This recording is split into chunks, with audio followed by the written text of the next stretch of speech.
Unajua, wakati mwingine unaweza kutaka kufanya jambo fulani lakini muda hautoshi. Hii ni kwa sababu muda ni rasilimali muhimu katika shughuli yoyote ile.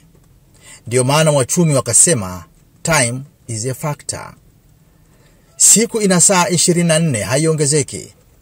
Usafiri wa SGR umekuja kutusaidia kutumia hizi saa vizuri katika shughuli zetu za uzalishaji. Hii ni kwa sababu muda wa safari kutoka mkoa mmoja kwenda mwingine umepunguzwa sana kwa kasi ya SGR ya kilomita 160 kwa saa. Mathalan, ukisafiri kwa SGR kutoka Dar es Salaam kwenda Morogoro utatumia wastani wa saa 1 na dakika 40, na ukisafiri kwa basi kwa safari hiyo hiyo utatumia wastani wa saa 4 hadi 5.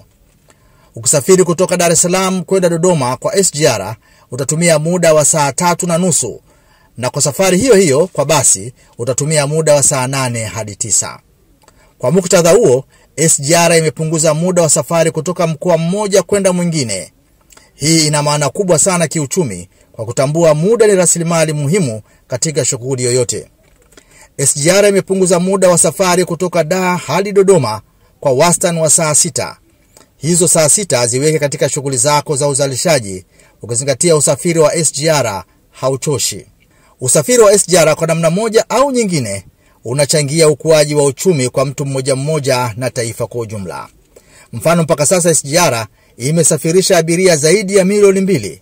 Tupige hesabu kwa abiria milioni 2 tu kwa safari ya kutoka Dar es Salaam hadi Dodoma na kurudi, utaokoa muda wa saa milioni 24. Sasa chukua hizo saa ziingize kwenye shughuli zako za uzalishaji.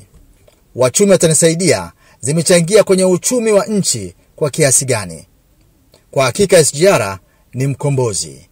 Twende tukapande treni yetu, tuitunze na tuithamini.